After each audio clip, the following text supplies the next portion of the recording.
विनाकारण वेगवेगळ्या बातम्या दाखवून हे घडणार ते घडणार ते घडणार असं सांगून नागरिकांच्या मनामध्ये भीती आणि संभ्रम तयार करणं हे देशाच्या आणि समाजाच्या हितात नाही। माध्यमांना विनंती आहे की नागरिकांमध्ये विनाकारण भीतीचं वातावरण तयार करू नये।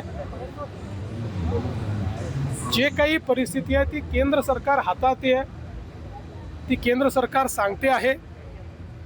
विनाकारण वेगवेगळ्या बातम्या दाखवून हे घडणार ते घडणार ते घडणार असं सांगून नागरिकांच्या मनामध्ये भीती आणि संभ्रम तयार करणं हे देशाच्या आणि समाजाच्या हितात नाही। आणि काल हेच केंद्र सरकारने देखील स्पष्टपणे सांगितलेलं आहे। कालच्या बजेटमध्ये नागपूर आणि विदर्भाला भरभरून मिळालेलं आहे, मेट्रो असो किंवा इतर इन्फ्रास्ट्रक्चर। कालच्या बजेटमध्ये महाराष्ट्रालाच भरभरून मिळालेलं आहे आणि मग महाराष्ट्राला जेव्हा भरभरून मिळेल तेव्हा विदर्भ कसा मागे राहील।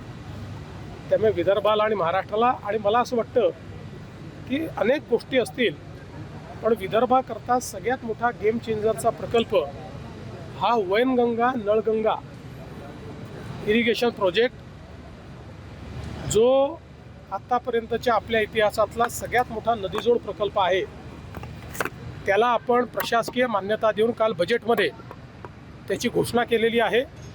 मला असं वाटतं त्यामुळे विदर्भाचं चित्र पूर्णपणे बदलेल। कर्जमाफीची घोषणा केलेली आहे, पण प्रत्यक्षात कधी लागू होईल आणि ज्यांचं 2 लाखाच्या वरचं कर्ज आहे त्या बाबतीत स्पष्टता आहे ते असं आहे की आता मी घोषणा केलेली आहे, त्यामुळे त्याबद्दल कोणाच्याही मनात संभ्रम नाही।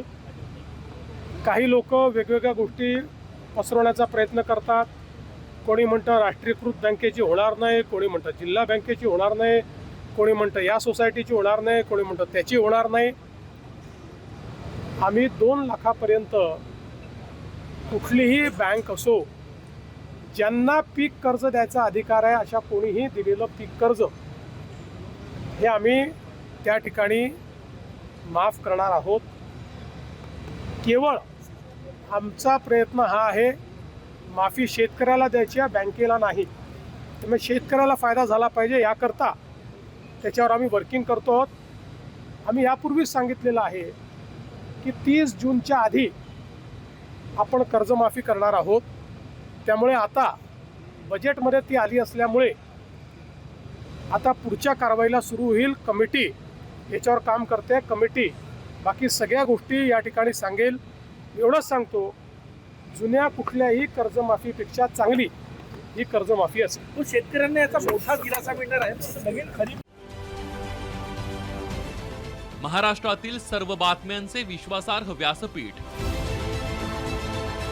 सकाळच्या सर्व सोशल मीडिया प्लॅटफॉर्मला लाईक, फॉलो आणि सबस्क्राईब करा।